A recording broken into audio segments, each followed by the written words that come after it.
Muitos não fazem competência porque estão pressionados pela agenda. Sim. Tem que fazer, tem que entregar. Cara, se você tá naquela vibe do tem que, você está trabalhando com um astral que não é o ideal. Naquele momento, o que estava muito claro para mim? Que o dinheiro que eu ganhava com palestras, com livros, com consultorias, com outras atividades, não era um dinheiro para pagar minhas contas do mês. O que pagava minhas contas do mês era o rendimento do meu patrimônio. Então, cada centavo que eu ganhava com o meu trabalho, cada nota fiscal emitida, virava patrimônio. E o patrimônio, quanto mais patrimônio eu tinha, mais rendimento eu tinha. Então, desde então, cada dia de trabalho que eu tenho, se eu ganhar R$10 hoje, R$10 vão ser investidos, e esses R$10 vão render 10 centavos por mês que vem.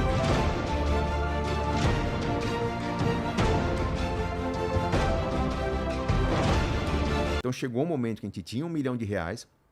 Esse momento foi dezembro de 2005. Onde 1 milhão, né? Naquela época 1 milhão... 1 milhão, vamos... Corrigindo pelo IPCA, dá o quê? Uns 2005? Daria uns 3 milhões hoje, uns 3 milhões e 500, alguma coisa assim, em valores atuais, né? Mas aquele milhão, ele gerava de rendimentos na época R$3.800 por mês, que era o que a gente gastava. Então ali eu bati a marca de 100% no meu grau de independência financeira. Esse momento foi mágico. Por quê? A minha lógica é que eu já tinha um patrimônio que pagava as contas do meu mês. As contas da vida que eu tinha, que era uma vida bem simples, né? Centro de São Paulo, 3.800, hoje parece valores atuais aí um pouco mais de R$10.000, mas a gente não vivia com grandes luxos, né? Principalmente eu era um professor de pós-graduação, bem sucedido, premiado. Minha vida era simples comparada com a dos meus colegas de trabalho. A partir daquele momento, eu falei, cara, se eu pago as minhas contas sem trabalhar, só com o rendimento do meu patrimônio, eu não preciso mais trabalhar.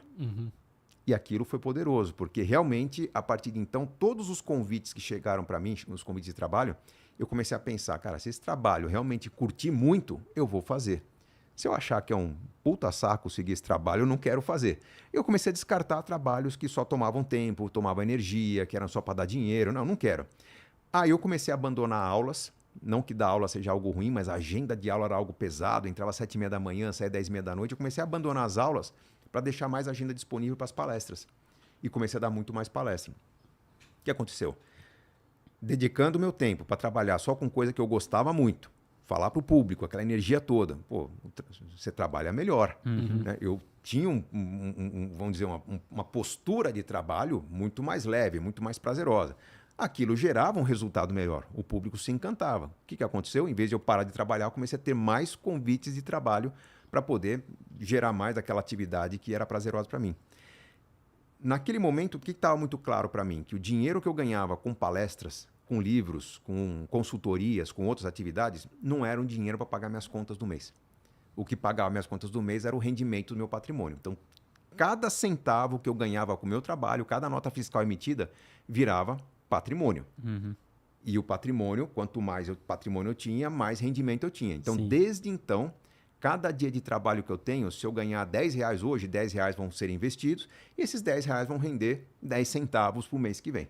Então, eu melhoro meu padrão de vida em 10 centavos de um mês para o outro. Então, essa lógica que eu sigo desde 2006, 2007, sempre aumentando meu patrimônio. Obviamente que chegou uma hora que o patrimônio começou a gerar um rendimento bem maior do que eu precisava, né, para ter conforto, para ter saúde. Nunca gostei muito de ostentar, então o rendimento do patrimônio começou a ser usado também para investir em negócios. E aí surgiu o projeto de cursos online, surgiu a minha parceria com a Super Rico, ou seja, hoje eu tenho uma atividade profissional, sou sócio de uma plataforma que não me remunera. É uma fintech, uma startup. Ela vai me remunerar no futuro com o valor do equity. Mas trabalhar no dia a dia me custa. Então, fazer uma viagem, fala do projeto, então paga um avião, vai para um evento, comprar roupa. Então, tudo isso aí está saindo de onde? Do rendimento do meu patrimônio. Então, tem um custo relacionado ao meu trabalho que é viável porque meu patrimônio me banca. Se eu parar de trabalhar hoje, nunca mais trabalhar, eu tenho apenas o cuidado de manter a saúde da minha carteira de investimentos, que vai prover minha família no padrão de vida que a gente conquistou. Então, a gente conquistou aquele conceito de estabilidade que é diferente daquilo que talvez vocês viram numa parte da vida de vocês, criando valor, criando resultados a partir dos investimentos. Essa postura mais especulativa que você faz num trade, que você faz numa operação, com qualquer tipo de ativo de curto prazo, um swing trade, um day trade, um cripto, você tira um resultado como fruto do seu trabalho. Você montou uma operação ali, deu certo, resultou, paga o DARF, trabalhou, tem resultado. Não, o meu investimento é passivo. Eu não estou tradando, eu não estou operando o mercado, eu não estou comprando e vendendo.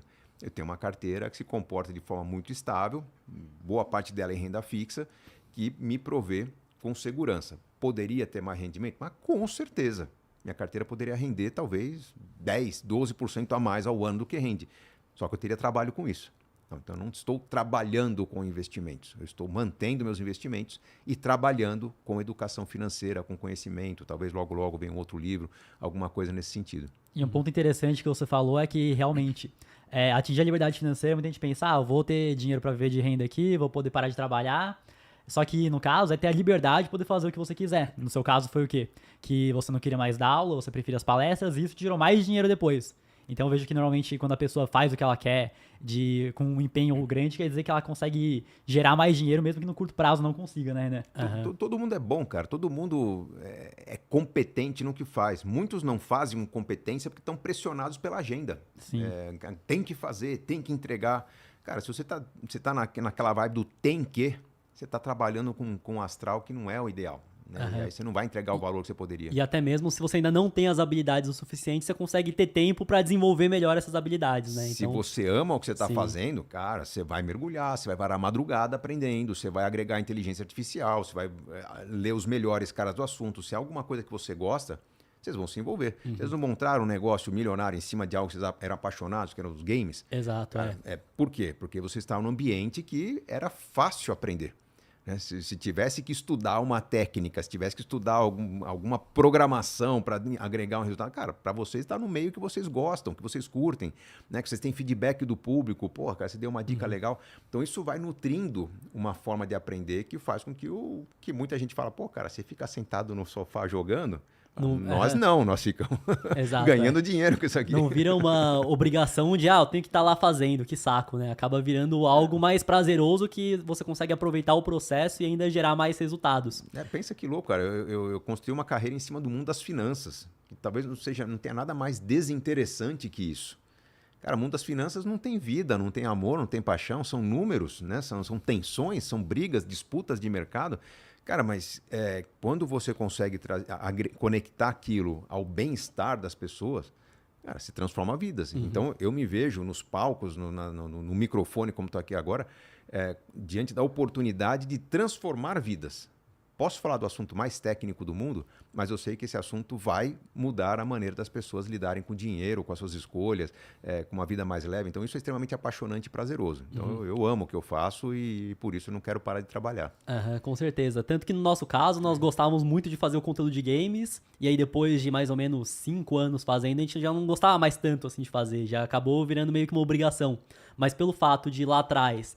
nós termos muito medo de, tô ganhando um dinheiro bacana agora, é um dinheiro que eu nunca vi na minha vida, e eu não sei se daqui 10 anos eu estarei ganhando essa mesma quantidade de dinheiro, vou investir. Então, lá no começo, praticamente tudo que nós ganhávamos era investido. Boa, agora eu sou entrevistador, cara, perguntar para vocês, como é que foi essa virada de chave do mundo dos games para falar hoje mais de investimentos, de prosperidade?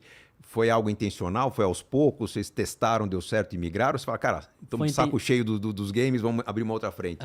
Foi basicamente isso. Então a gente estava cansado de criar conteúdo de games, tinha acabado o contrato de live, falou, não vamos renovar porque a gente quer dar um tempo isso daqui. Vocês decidiram não renovar, certo? Decidimos não renovar. E aí a gente pensou, o que a gente gosta de... Quem sempre gostou de criar conteúdo, de nos comunicarmos com a audiência, passar alguma mensagem, a gente pensou, o que a gente gosta de se comunicar e faríamos nos próximos 10 anos? É falar de dinheiro, de investimento, de finanças, então vamos fazer isso aqui. Aí nós começamos no começo, janeiro do ano passado, não foi? Janeiro do ano passado. E aí no começo não tinha resultado nenhum, porque a gente pensou o seguinte, o nosso público é mais novo e não necessariamente vai se interessar pelo conteúdo de investimento. Tá acompanhando conteúdo de games. Então se nós chegássemos lá e divulgássemos no canal que já era muito grande, acompanha esse canal aqui. Inicialmente vai ter inscrito que vai se interessar porque gosta da minha personalidade, da do Matheus e vai se inscrever no outro? Teria. Mas não necessariamente acompanharia o conteúdo. Então a gente já tinha em mente que tinha que ser construída uma nova audiência do zero. E pras métricas do YouTube atrapalha. Então o cara foi lá, se inscreveu, o YouTube recomendou o vídeo pra ele e não clicou. O CTR já vai lá pra baixo. O cara clicou e ficou pouco tempo. A retenção vai lá pra baixo e não vai recomendar pra audiência que possivelmente ia querer assistir por conta de... se interessar mesmo. Ter chegado uma audiência que não se interessou e jogou a métrica pra baixo, o YouTube vai parar de recomendar. Então foram 4 meses postando conteúdo, tendo 10, 15 visualizações por vídeo.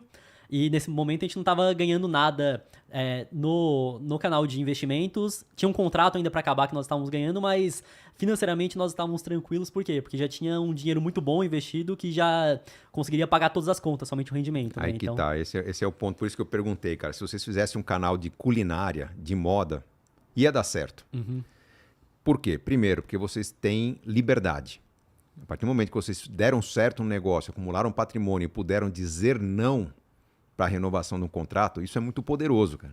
Isso, cara, é aquela sensação de alívio que vocês viveram. Cara, a gente não gosta, a gente simplesmente não quer fazer. Ponto. Isso é liberdade financeira. sim. E aí, quando você decide fazer algo novo, bom ou ruim, se é algo que vocês gostam, vai melhorar. E isso vai resultar na evolução das métricas, na conexão com o público, e o público vai entender o esforço. Por quê? Porque vocês estão fazendo por paixão isso.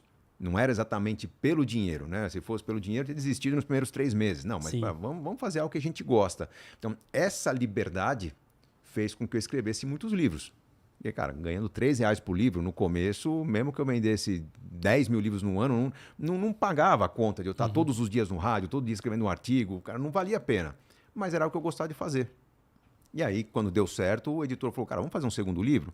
Casais Inteligentes Enriquecem Juntos. Eu achei que não seria um sucesso. Eu segui a dica do meu editor, que pô, já que era o tema que mais me perguntavam, eu ia escrever. E foi depois do casamento que foi escrito ou foi no depois do processo? casamento. Não, Como que foi depois. Eu casei em 2002, o livro foi escrito em 2004, mas tem uma lógica interessante. No meu primeiro livro, Dinheiro, Segredos de Quem Tem, eu colocava lá na última página o contatos do autor. Tinha meu e-mail e meu telefone na primeira edição. Eu me arrependi daquilo, porque começou a chover um monte de e-mail. Cara, eu não achei que ia vender tanto. Eu achei que um bom livro vendia 1.000 exemplares, 2.000 exemplares. Cara, eu vendi 7.000 nos primeiros meses que eu estava lá no Canadá. E muita gente me escreveu. E foi por terem me escrito que quando o meu editor falou, cara, vamos escrever um segundo livro? Qual que é o tema que mais te pergunta? Eu falei, vendo a relação dos e-mails enviados aqui, o assunto casais é o que mais bomba. Ele falou, cara, então vamos escrever um livro sobre esse assunto. Eu falei, olha, eu vou escrever, porque é fácil. Tem muita mensagem que eu mandei aqui que se eu compilar tudo isso dá um livro. Mas olha, eu não vou colocar meu e-mail e telefone no final porque eu não sou especialista nesse assunto, cara. Eu quero escrever um livro que a pessoa que queira aprender sobre o assunto, ela tenha tudo ali e não me procure. Então, Casais Inteligentes Enriquecem Juntos, ele foi uma grande entrega. Foi algo que eu falei, cara, tá aqui a lição completa, não queira a consultoria do autor depois. Sem querer, foi uma decisão importante de eu me blindar um pouquinho do excesso de exposição, o que me permitiu, com a agenda um pouco mais livre, poder falar do livro nas grandes massas e não apenas por e-mail. E a partir dali eu mantive essa técnica, né? De, puxa, toda vez que eu escrevo um artigo no jornal, né? Por exemplo, eu via que muita gente criticava aqui no Casais Inteligentes Enriquecem Juntos, o capítulo sobre filhos era muito pequeno. Porque você não tinha filhos ainda, no Não caso. tinha filhos. Ah, bom, então vou escrever um artigo sobre filhos para o jornal. E aí vinham as críticas, os comentários. Um leitor escreveu para um ombudsman lá, criticando sua visão aqui, você quer responder? Mas, pô, legal. Quando vem uma crítica, uma ideia minha, e eu tenho um rebate, eu já tenho uma ideia formada. Ali eu comecei a montar o meu livro seguinte, que era Filhos Inteligentes Enriquecem Sozinhos, depois ele mudou de nome, né? Pais Inteligentes Enriquecem Seus Filhos. Mas todos os livros que vieram depois vieram respondendo a dúvidas e críticas dos leitores dos meus primeiros livros. Então não foi difícil, mas eu sempre procurei ouvir o meu público, entender o que gerava. Era o engajamento da época, né? Sim. Dá debate, não dá debate, deu pergunta. Então gerou engajamento, vamos trabalhar mais esse conteúdo. E assim foram nascendo os livros que até 2019, foi quando escrevi o último, foram 16 títulos e que criam toda uma bibliografia. Hoje, se eu fosse uma editora, eu estaria entre as 10 maiores editoras do Brasil só com os meus livros. Né? Mas é um material que me dá muito orgulho aí, que não só deu um bom resultado para mim, mas muitas famílias prosperaram a partir desse conhecimento. Com certeza.